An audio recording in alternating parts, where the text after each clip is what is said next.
Welcome to the deep dive. Our job is simple. We take a stack of sources, the dense, the technical, the reports, and we really extract the absolute core of what you need to know. That's the plan. Today, we are focusing on KFin Technologies Ltd, or KFin Tech. They're a major infrastructure player in the financial services world, acting as a registrar and transfer agent RTA and fund administrator. Right, a key part of the plumbing for the financial markets. Our source material is pretty formidable today. We're synthesizing the Q2 and H1 FY26 consolidated, unaudited financial reports, the investor presentation deck, and also the deep dive from the recent earnings call transcript. Quite a bit to chew on. Yeah, it is. And when you look at these documents, the management narrative comes through loud and clear. Yeah. They're talking about robust performance amidst volatile market and global uncertainty. That classic corporate line. Exactly. So our mission today is to move past that statement and really analyze the concrete strategic decisions. The growth engines, the margin pressures, the global gambits, what actually underpins that claim. Okay. And we're focusing specifically on the quarter and the half year that ended September 30, 2025. So if you had to boil down all those data points, all those pages, what's the single biggest narrative shift for KFin Tech in this period? I think the biggest story is diversification, really driven by some aggressive global expansion. KFin Tech is deliberately shifting its revenue mix away from its traditional domestic bedrock. Right. And they're placing this massive strategic bet on becoming a global fund administrator. You could almost say the strong domestic financial performance gave them the capital and maybe the confidence to make that leap. Okay, so let's start there then with that domestic strength. Looking at the half-year figures, H1, FY26, forget the absolute rupee numbers for a second. They're huge. But tell us about the percentage growth. What does that look like? The growth is substantial, yeah. Yeah. Overall revenue from operations for the half year, Mm-hmm. it reached $5,832.9 million. That's showing solid 12.6% growth year over year. Okay, 12.6%. But here's the really key metric, I think. When you strip out the non-core items, the core revenue growth was even stronger.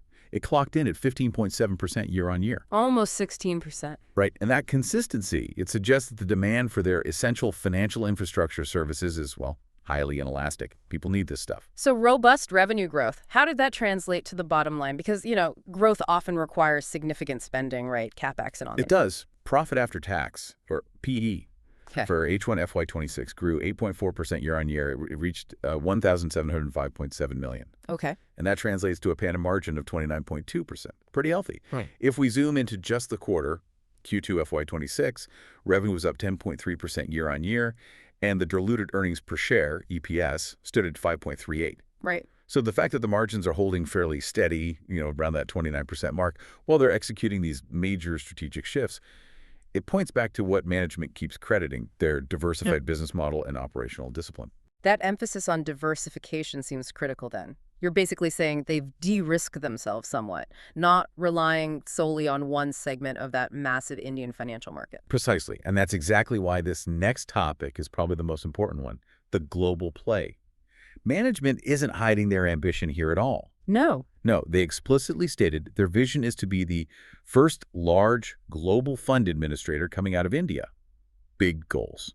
And the mechanism for achieving this, that's the landmark acquisition we saw finalized in this reporting period, right? The acquisition of Ascent Fund Services, based out of Singapore. Yes, this is really fascinating stuff. This acquisition wasn't just about, incremental growth. It was a clear strategic decision. They called it a buy versus build strategy. Buy versus build. Yeah, to instantly access the international private market fund administration space. So this complements the organic expansion they're doing in public markets. Okay, let's get into the details a bit, because the deal structure seems, well, complex. They acquired a 51% controlling stake in Ascent, paid US $34.68 million for it back in October 2025. But that's only step one, isn't it? Exactly. That initial 51% gives them immediate control, sure. But the sources reveal a very clearly defined 5-year path to get to 100% ownership. Ah, okay. The remaining tranches are linked to Ascent achieving specific, defined EBITDA milestones. These kick in post-FY28, FY29, and FY30. It's quite a smart structure, actually. It aligns the interests of Ascent's management with KFin Tech's long-term profit goals. Keeps everyone pulling in the same direction. Got it. And this acquisition, it instantly grants them scale, right? Uh-huh. What does the combined global entity actually look like now? Oh, it's transformative. Post-acquisition, the combined entity services over 1,400 public and private market funds. That's across 18 countries. And the assets under administration, the AUA, jumps to over US $340 billion. Wow. Yeah, that's an immediate, massive geographical and product footprint expansion. Now, here's where we need to put on our slightly skeptical hats for a moment. You mentioned a negative detail, that Ascent's audited EBITDA for the financial year ending July 25 was actually negative US $2.7 million. That's right. So spending nearly $35 million for a majority stake in a company that reported negative earnings. I mean, why would KFin Tech pursue this so aggressively? What's the thinking there? That is absolutely the right question to ask. And management was careful to address this on the earnings call. They stated that the negative EBITDA was strictly due to one-time costs. One-time costs? Like what? Primarily significant staff retention bonuses and transition expenses directly related to the transaction itself. So when you adjust for those specific one-off expenses, they indicated Ascent is already EBITDA positive. Ah, okay, so underlying profitability is there. That seems to be the argument. It suggests KFin Tech is really paying for strategic location, the client base, and maybe most importantly, the necessary skilled human capital to operate in these global private markets. So they see it as an upfront investment for high-quality international infrastructure, not buying a struggling business. Okay, that makes sense. Let's pivot back then to the domestic market. Look at the segments that are actually fueling the capital for this global expansion, starting with the core engine, domestic mutual fund investor solutions. Right, the bedrock. And that core engine is running pretty efficiently. Their overall average assets under management, AAUM, grew 16.8% year over year. Solid. What's impressive here, though, is that they marginally outpaced the overall industry growth rate, which was 16.5%. So they're not just growing with the tide, they seem to be gaining a slight advantage within it. And their market share, still dominant. Absolutely. Yeah. Market share for overall AAUM sits strongly at 32.5%, and their equity AAUM market share is even a bit higher, 33.0%. They also highlighted winning a new RTA mandate from Laksha Asset Management. Another win. Yeah, and their diversification strategy, even within the segment, is evident. They secured mandates for structured investment funds, or SEFs, from 3 existing asset management company clients. SFs, how does that compare to regular mutual funds for them?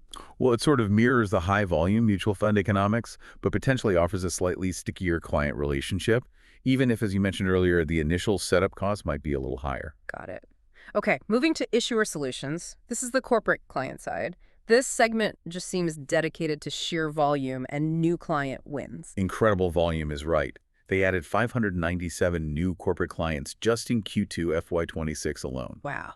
In 1 quarter. In 1 quarter. That brings their total client base to a staggering 9,464. And the prestige of their mandate wins is also key here. They were appointed RTA for giants like Bharat Petroleum Corporation Limited, BPCL. That's a big name. Huge name. Winning an RTA mandate for a large blue-chip corporation like BPCL just reinforces their market credibility. And I guess that leads directly to their market position in IPOs then. It does, yeah. They managed 24 main board IPOs in the first half of the fiscal year. That gave them about a 35.8% market share by the number of IPOs. And crucially, they maintain nearly 49.6% of the market share in the NSE 500 companies, based on market capitalization. This ensures they're capturing the largest, most valuable corporate clients. Okay, makes sense. Finally, let's explore the international and other investor solutions segment. This is that kind of fast-growing diversification bucket, excluding the 2 massive domestic pillars we just covered. You said this saw core revenue growth of, what, 26.1% year-on-year in Q2? Yeah, 26.1% growth in Q2. Strong stuff. So what's driving that acceleration? Where's that coming from? It's really a dual growth story centered on 2 high-potential domestic segments, the National Pension System, NPS, and Alternate Investment Funds, AIFs. Right, NPS first. For NPS, their subscriber base expanded rapidly, grew 30.2% year over year. Now compare that to the industry's growth rate of 12.5%. Big difference. Huge difference. It's 2.5 times the industry rate. That pushed their market share up to 10.3%. So they're capturing a disproportionate share of a segment that's just naturally expanding as India saves more for retirement. And the regulatory changes in NPS, based on the source documents, those look like a massive structural tailwind for KFin Tech, don't they? Oh, absolutely. That's potentially a game changer. Historically, they were paid just a fixed fee per subscriber. Right. But management highlighted that the regulatory framework is shifting. It's moving to a new corpus or AUM-based fee structure. So they get paid based on the assets managed, not just the number of people. Exactly. So as the Indian pension corpus naturally compounds and grows over time, Mhm. KFin Tech's revenue and margin profile should be augmented almost automatically. It transforms a fee-per-user model into a much more scalable asset management model. Big potential there. Okay, and then there's the AIF business, alternate investment Yeah, funds. the AIF segment is just pure high-growth exposure. Their assets under administration here grew 37.4% year-on-year, hit 1.8 trillion. They are the clear market leader in fund servicing for AIFs in India, maintaining a 38.6% market share by the number of funds, and winning 52 new AIF mandates in just a half year shows they're really capitalizing on India's burgeoning private capital market. Okay, so lots of growth across multiple segments, domestic and the beginnings of international. Now we need to link all this back to the reality check, the profit margins. The strong performance clearly came with some significant cost pressures that management had to address.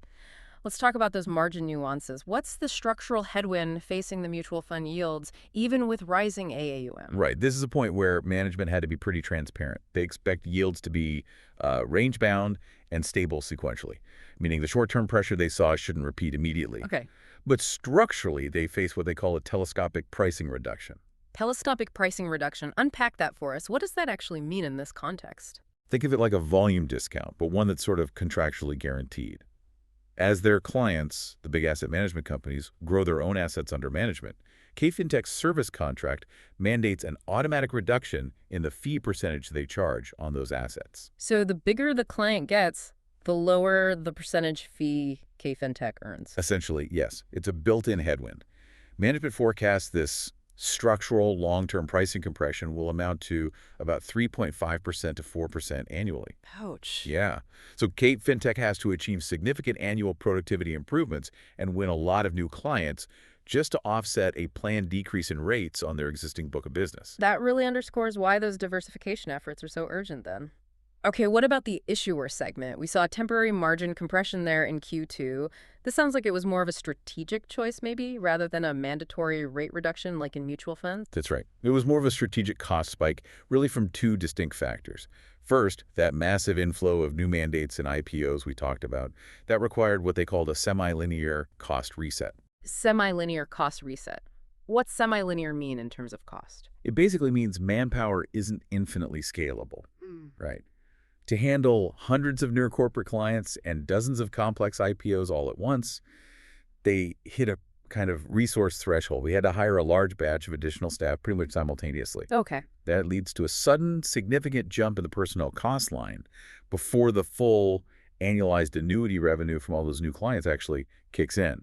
So it's a bit of short-term pain for building long-term capacity. Right, investing ahead of the revenue curve. What was the second factor? The second factor was quite unique. It was a one-time professional fee they incurred for some historical cleanup, paying specialists to vet claims related to old, unclaimed physical securities. Physical securities. From when? Yeah, some of these apparently date back to the 1970s and 1990s, so they have to clean up this historical administrative mess before they can fully digitize everything and, potentially monetize those unclaimed assets down the line. But it definitely hit their Q2 margin profile. So short-term margin hits for long-term capacity building and clearing out historical operational risk.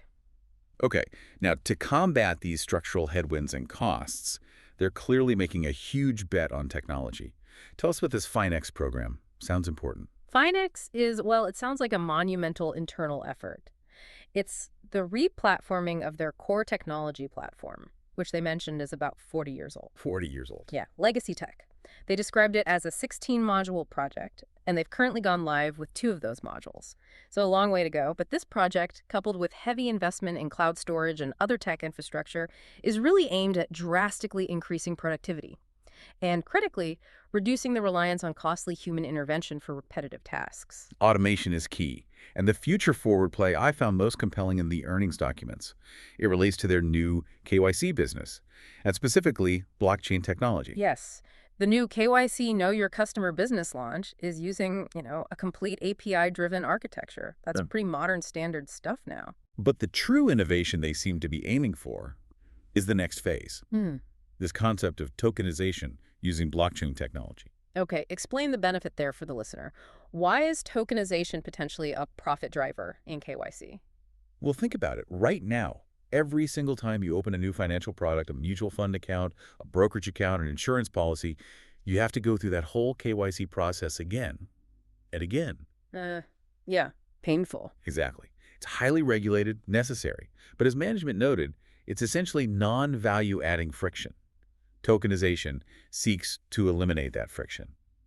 You could think of it like a digital blockchain-secured passport for your financial identity. A single source of truth. Kind of, yeah. Once your identity is verified and tokenized, that digital identity could theoretically be instantly and securely verified across all sorts of financial products and institutions.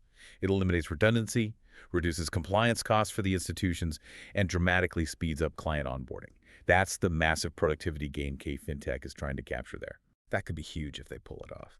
Okay, before we leave the cost and risk side, there's one more fascinating, really complex detail buried deep in the auditor notes. It kind of illustrates the weight of operational history they carry. Let's unpack that good faith and no fault provision. It related to some historical escrow issue. Yes, this really speaks volumes about operational risk management in this industry. This stems from the pre-amalgamated entity, Carvey Computer Share Private Limited, which was the RTA for a particular client until 2021. Okay, so legacy stuff. Right. The operational lapse wasn't actually KFin Tech's directly, but involved a third-party depository participant, a DP. This DP transferred about 1.3 million shares from the client's IPO escrow account to unauthorized third parties, and these transfers happened way back in 2011 and 2020. So KFin Tech essentially inherited a multi-million-dollar liability for an error committed by a completely different company years ago. Pretty much, yeah, that's the situation they face. So how did their board choose to resolve this? It's interesting. What did they do? They made a clear risk management decision. The board decided to actually purchase and transfer the 1.3 million shares back into the client's escrow account themselves. Wow, okay. And they specifically labeled this action as being on a good faith and no fault basis, essentially taking immediate responsibility to make the client whole, stabilize the relationship, and secure the funds, even though the ultimate legal liability likely rested elsewhere with the DP. How did they manage the financial hit? Well, they managed some of the immediate financial impact by reducing a future payment that was due to that client by $300 million. And they also handled refunding some accrued dividends. However, the risk isn't fully closed out yet. Still some exposure. Yeah. As of September 30, 2025, they've recognized an ongoing provision of about $87.18 million for potential future claims related to this whole matter. The positive note, though, is they explicitly stated they plan to initiate recovery proceedings against DP and the unauthorized recipients of those shares once the final settlement with the actual client is achieved. That detail really anchors the reality, doesn't it? The kind of historical operational cleanup required in this very complex industry. Okay, so let's pull it all together. What does this entire strategic picture mean for you, the listener? We've analyzed a company posting solid, if not spectacular, financial metrics. But more importantly, strategically orchestrating a major global acquisition while aggressively expanding its infrastructure in these high-growth domestic segments like NPS and AIF. I think the key takeaway really is transformation. KFin Tech is successfully executing its diversification plan. You can see it in the numbers. The contribution of traditional domestic mutual fund revenue dropped to 62% of total revenue this quarter. That's a significant shift. Moving away from the old core. Exactly. They are rapidly trying to transition into becoming a truly diversified global financial infrastructure platform. However, and this is a big however, their ability to deliver those superior double-digit profit margins long-term. That's going to depend entirely on executing two very complex tasks. First, successfully integrating the Ascent acquisition internationally, making that global play actually work profitably. And second, winning the productivity war at home through those massive technology bets, like the Finex replatforming and that ambitious KYC tokenization strategy. Those are crucial to combat the structural pricing headwinds we discussed. It's a really compelling balancing act, isn't it? Yeah. Between that global ambition and managing these persistent domestic structural costs. So here's a final provocative thought for you to mull over, and it comes directly from the management's own commentary in the earnings call. Okay. They noted that scaling internationally won't be easy, specifically mentioning the challenge of managing the rising expense of technology services, things like cloud computing, data storage, cybersecurity, compared to what they see as the relatively easier management of manpower costs, especially in their home market in India. Interesting point. So the question for you is, Which cost the rapidly escalating expense of sophisticated global technology, or the ongoing expense of specialized human capital needed both domestically and internationally? Which of those do you think poses the biggest risk to KFin Tech's long-term margin goals, and why? Something to think about.